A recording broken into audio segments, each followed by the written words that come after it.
हिम्मत कैसे हुई इस रसोई में आने की? रसोई के इस घर में कदम रखने की? क्या करने आई थी तू यहाँ? हाँ माँ साहब, वो गैस लीक हो रही थी। कहाँ सारिका? किसने गैस खुली छोड़ी थी? बोल। माँ साहब, शायद आपसे गलती से छूट गया होगा। हमारे से गलती?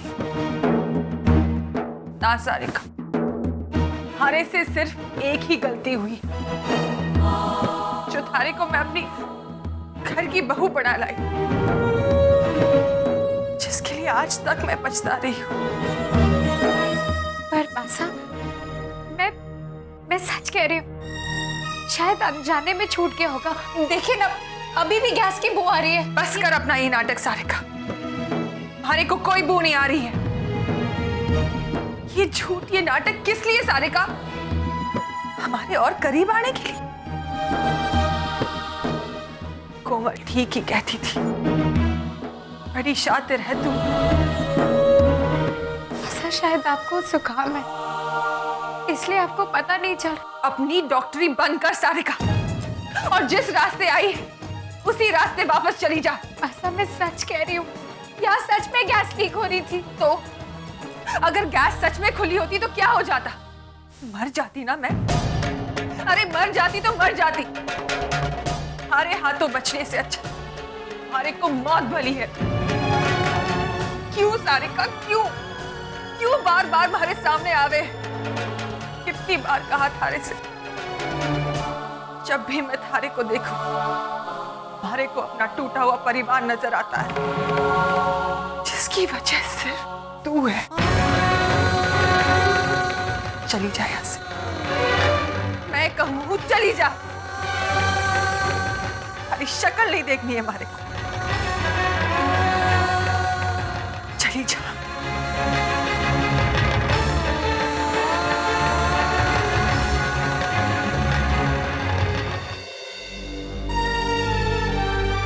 आप रो क्यों रही हैं सारिका जी?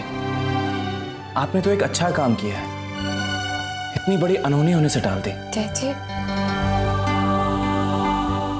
आशा के मन में मेरे लिए इतनी नफरत घर कर चुकी है कि अब मेरा विश्वास डगमगाने लगा कि क्या मैं उनके दिल पे कभी वापस वैसी जगह बना पाऊंगी कि नहीं। और सारिका जी, जब मेरे जैसा एक अनपढ़ जाहिल आदमी आपके दिल में जगह बना सकता है, तो फिर आप तो इतनी पढ़ी लिखी समझदार हो। पता नहीं जय, मुझे तो बहुत डर लग रहा है इन परिस्थितियों को देखकर। आपको पता है, मुझे यहाँ आउट हाउस तक बू आ रही थी गैस की, तो जाहिर है कि घर के अंदर भी आ रही होगी, लेकिन किसी ने कुछ नहीं किया। जानबूझकर अनदेखा कर दिया। शायद मासा को जुकाम था, इसलिए उन्हें पता नहीं चला, लेकिन दूसरे लोग जी, क्या इतने बढ़ गए हैं सब लोग कि एक दूसरे की जान की परवाह भी नहीं है अब?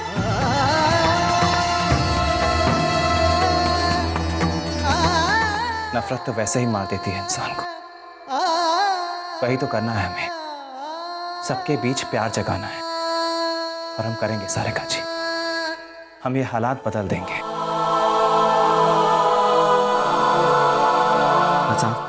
अजाब से हिम्मत मत हारना, हमारे साथ रहना, रहेंगी ना आप?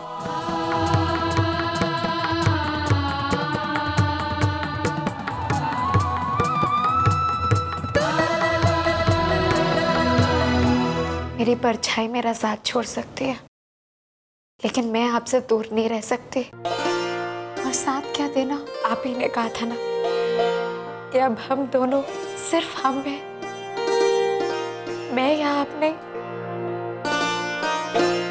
प्लीज दोबारा ये सवाल मत कीजिएगा।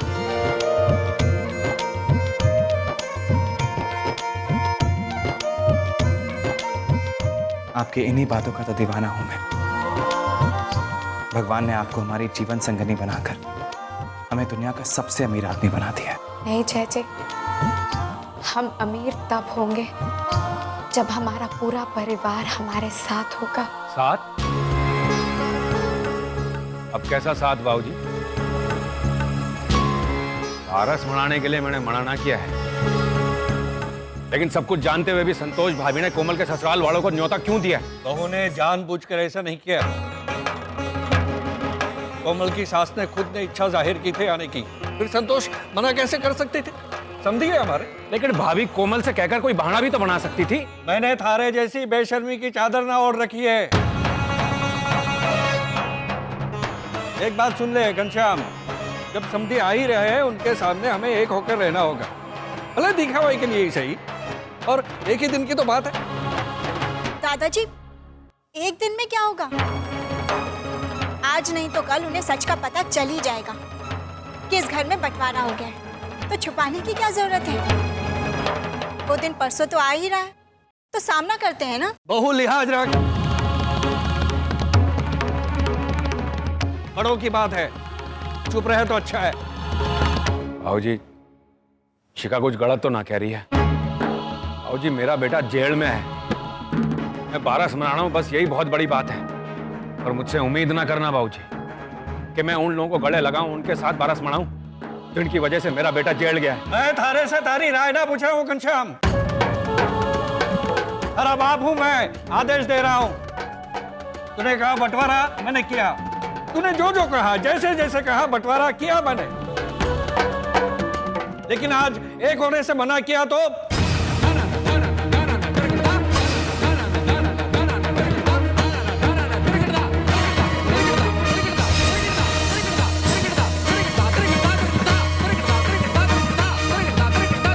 अच्छा है, इतना लिहाज तो बचा है खून में। देख घनश्याम, समझियो के सामने मेरा सर नीचा मत करना। कोमल घर की बेटी है, ऐसा कुछ ना करना जिससे बिना वजह उसको ताने सुनने पड़े, खास करके ऐसे समय जबकि वो मां बनने वाली है। मुझे इस बारस में सबको साथ साथ देखना है, और इस बारे में मुझे और कुछ नहीं सुनना। सारी बहुएं हर साल की तरह एक साथ मिलकर भोग बनाएगी, एक ही रसोई में खाना बनेगा, और बारस बिल्कुल वैसे ही मनाया जाएगा जैसे हर महीने मनाया जाता है।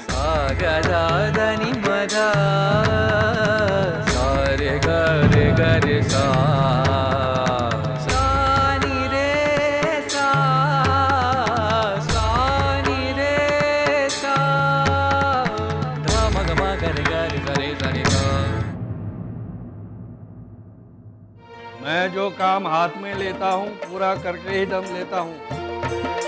सारा हुक्म आज तक कोई ठुकरा ना पाया है। ये घनश्याम है तो मुझसे ही जन्मा, सर झुका के मान गया।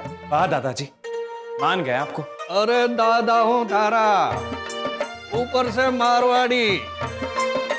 कहते हैं पोता असल का सूद होता है, और मारवाड़ी सूद के लिए कुछ भी कर जावे। अगर यही शक्ति आपने पहले बरती होती ना, तो ये लोग अलग ही नहीं होते। अब इन्हें एक होना ही होगा, चाहे एक दिन के लिए ही सही। वैसे भी राकेश जी की मासा ने हमारा काम और भी आसान कर दिया। हमने सोचा था कि अगर मासा सिर्फ कोमल को बुलाएंगी तो हम दोनों जाकर पूरे परिवार को निमंत्रण देंगे, लेकिन उन्होंने तो खुद ही बात छेड़ दी। मुबारक हो सारिका जी, हमारा प्लान कामयाब हो रहा है। मैं भी इस कामयाबी की राह देख रहा हूँ, जब सारा परिवार साथ में हो। जो काम बेटे न कर पाए वो मेरा पोता और बहू करेंगे। चलो अब मैं चलता हूँ, इसके पहले कि कोई देख ले और हमारी साठ-गांठ का पता न चल जाए।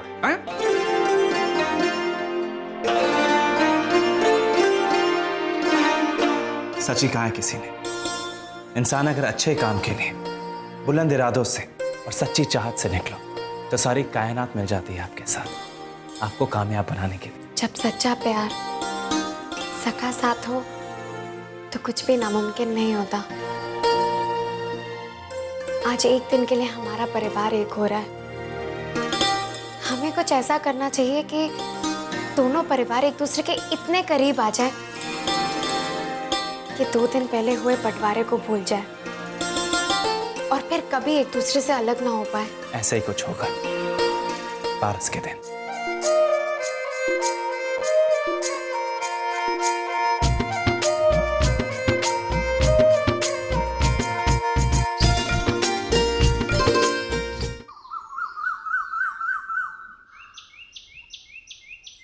इस घर के बीच भले ही दीवारें खड़ी हो गई हो, पर सबके भगवान आप ही हैं। आपका बंटवारा नहीं हो सकता, फिर आपके चाहने वाले अलग क्यों हैं? मैंने कभी इस घर की सलामती के अलावा आपसे कुछ नहीं मांगा। जोड़ दीजिए इस घर को फिर से। मैं वादा करती हूँ फिर कभी हमारे से कोई भूल नहीं होगी। मैं फिर किसी सारिका को मौका नहीं दूंगी हमारे घर को तोड़ने का। वादा करती हूँ। मैं आपका सपना पूरा करूंगी माँ साहब। इस टूटे हुए परिवार को दोबारा एक करने की जिम्मेदारी अब मेरी। मुझे शक्ति देना भगवान कि मैं अपने इस मकसद में कामयाब हो पाऊं, फिर से अपना घर इस तरह बना पाऊं कि जिससे मासा को मुझ पर गर्व हो। कल हमारे लिए एक बहुत बड़ा दिन है। हमारा परिवार दोबारा एक हो रहा है, कुछ घंटों के लिए ही सही, लेकिन मैं कोशिश करूंगी कि ये घंटे कभी खत्म ना हो। मेरे साथ रहना प्रभु, हमेशा मेरे साथ रहना।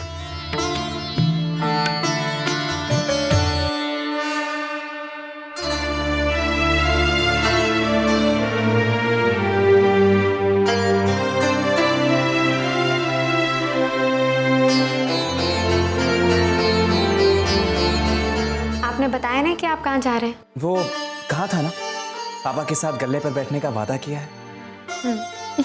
ये लीजिए।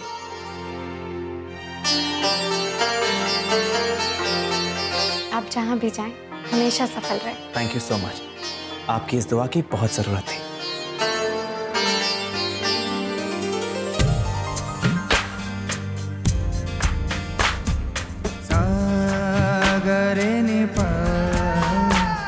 I love you. Same to you.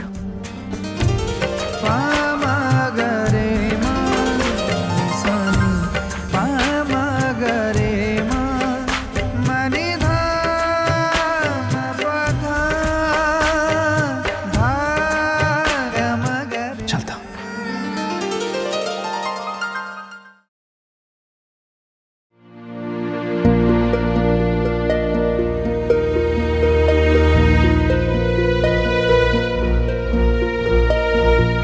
Hello Karuna. Santosh, कहते हैं प्रार्थना में बहुत शक्ति होवे है, खासकर जब कामना सच्चे मन से की हो तो भगवान भी उसके सामने सर झुका देवे। हमारा मन कह रहा है संतोष, थारी प्रार्थना जरूर स्वीकार होगी।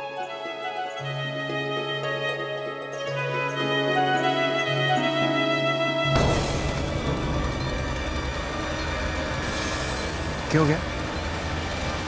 क्यों गया संतोष?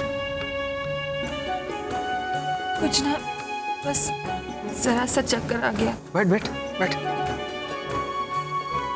थारे तो हाथ तप रहे हैं, थारे को तो बुखार है। रुक एक मिनट, ले पानी पी। ना जी, मैं बिल्कुल ठीक हूँ, बस जरा सी हरारत है, मैं ठीक हो जाऊंगी। आप बैठिए, मैं नाश्ता बना देती हूँ। ना, थारे से ढंग से चला भी ना जावे है और तू रसोई घर में जाके नाश्ता बनावेगी? तो अभी कमरे में जा और आराम कर, और खबरदार तू बिस्तर से उठी तो। मैं बिल्कुल ठीक हूँ जी। अब बिना खाए कैसे जाएंगे? अरे तू रसोई में जाएगी तो थारी तबीयत और खराब हो जाएगी। तुम्हारी चिंता ना कर। हैं? विद्या, ध्यान कहाँ है तेरा? सब्जी दे और पराठे, भूख लगी है।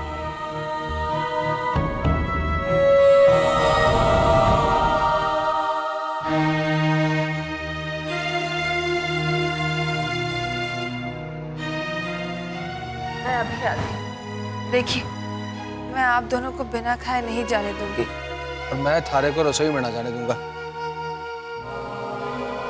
जिद छोड़ और जा आराम कर। आदेश, जा माँ को ले जा। आइए चलिए आराम कीजिए। हाँ आराम चले जा। चलो।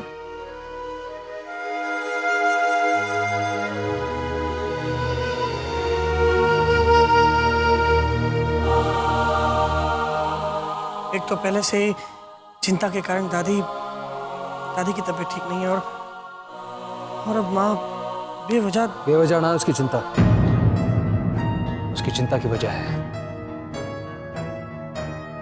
और वो वजह है सारिका और करीमा।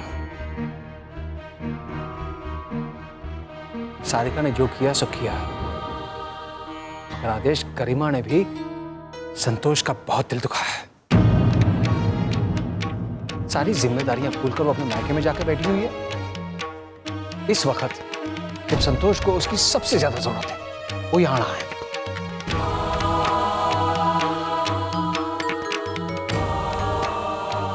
हरी बात हुई उससे?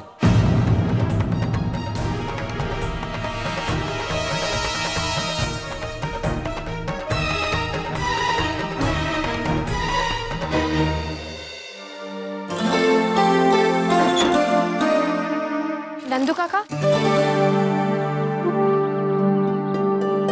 वो जैजी तो गले पर चले गए, फिर पापा और आतिश भैया अभी तक क्यों नहीं निकले? सब ठीक तो है ना? बहू रानी जी, घर से बाहर रहने के बाद भी घर के सभी लोगों की चिंता है आपको। क्यों ना रहेगी? मेरा घर है, मेरे घर के लोग हैं। आप बताइए ना, बात क्या है? सब ठीक तो है बहू रानी जी, लेकिन बड़ी मालकिन जी की तबीयत ठीक ना है। वो ठीक से खड़ी भी ना हो पा रही है, और आज तो नाश्ता भी अभी तक ना बना है। शायद इसीलिए साहब और आदेश बाबू को निकलने में देरी हो रही है। मैं चल के देखता हूँ, कुछ हाथ बटाता हूँ।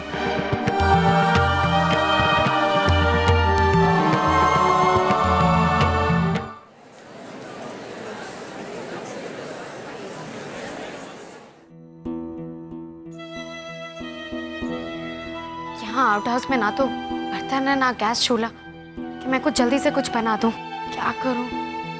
आतिश भैया और पापा भी भूखे होंगे, और मासा के लिए तो खाना भी जरूरी है ताकि वो कुछ दवाई ले पाए।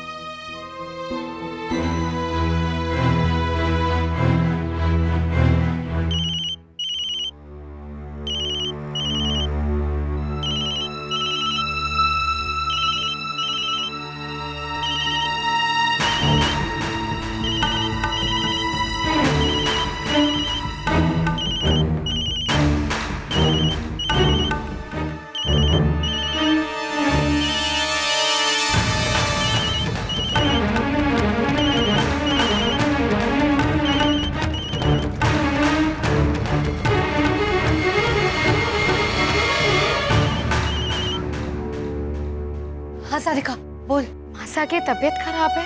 हाँ सारिका, मैं तो कब से थारे को फोन करना चाह रही थी, पर मौका ही ना मिला। छोटी माँ, मैंने सुना है कि पापा और आदेश भैया बिना कुछ खाए गले पर जाने वाले हैं। लेकिन सबसे जरूरी तो मासा का खाना है, ताकि वो कुछ खाकर दवाई खा पाए। आप उनके लिए कुछ बना सकती हैं क्या? सारिका, मैं तो कब से कुछ बनाना चाहूँ, पर तू तो जाने है ना अपने छोटे बाबूजी को, अगर उन्हें पता चल गया तो। कुछ नहीं होगा छोटी माँ। देखिए, आप वैसे भी दोपहर का खाना बनाने के लिए रसोई में जाने वाली हैं। आप पहले मासा, आतिश भैया और पापा का खाना बना दीजिएगा, फिर अपना खाना बना लीजिएगा। हाँ, ये तूने ठीक कही।